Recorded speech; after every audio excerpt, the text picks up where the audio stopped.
Today we're looking at the lyric, I will boast in Jesus Christ. There's a story of a poor man covered in rags. He's dirty, smelly, he's completely unfit to stand before a king. And one day he's invited to a royal banquet. But when he arrives to the palace gate, the guards stop him. You can't enter in wearing those rags, they say. The man pleads, but I was invited. Just then the king's son steps out. He looks at the man with compassion and he says, come with me. The prince takes off his own royal robe, clean, majestic, perfectly tailored, and wraps it around the man. Now, clothed in the prince's robe, the man is no longer seen for his filth. The guards bow and open the gate. He enters in, not because of who he is or what he's done, but because he wears the robes of the sun. Later, inside the banquet, the man doesn't walk around boasting about how great he is or what he's done to get in. Instead, he simply tells everyone, I'm only here because the prince has clothed me.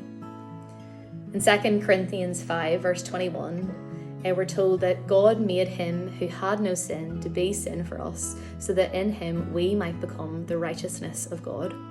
And we're told in Isaiah that even our best attempts, our best efforts at being good or trying to earn our salvation or to be righteous are like filthy rags, that it's not possible, that it's just not fit for a king. But Jesus welcomes us in. Like this prince and like this son of the king, he covers us in his own righteousness and his goodness.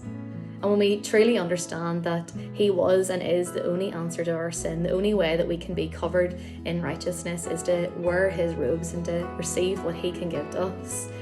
Only then will we be like this man in the story, and a bit like Paul, who says, I can only boast in what Jesus Christ has done and what the King's Son has done for me. And Paul even says in Galatians, may I never boast except in the cross of our Lord Jesus Christ. And in another letter in Philippians, he talks about how he doesn't have any confidence in the flesh.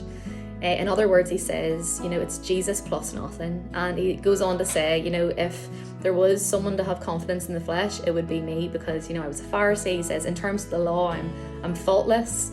But he says in Galatians, I may never boast except in the cross of our Lord Jesus Christ. And then he says in Philippians, I put no confidence in the flesh, even though if there was confidence to be put in the flesh, it would be me, because I've got all these things right.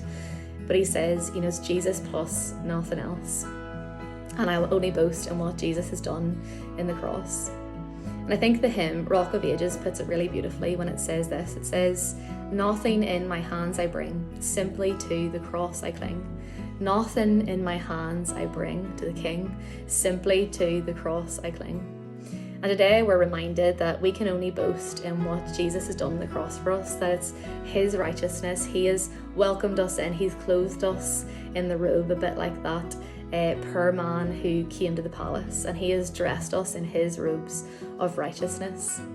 And this Good Friday morning, there's deep and satisfying joy and actually rest in knowing that we can just simply cling to the cross and boast in what Jesus has done for us, that it's Jesus plus nothing else, that he alone has saved us.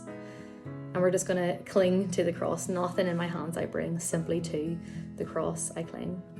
And Spurgeon once pleaded to those listening, he said, cling to the cross, put both arms around it, hold to the crucified and never let him go. Come afresh to the cross at this moment and rest there now and forever.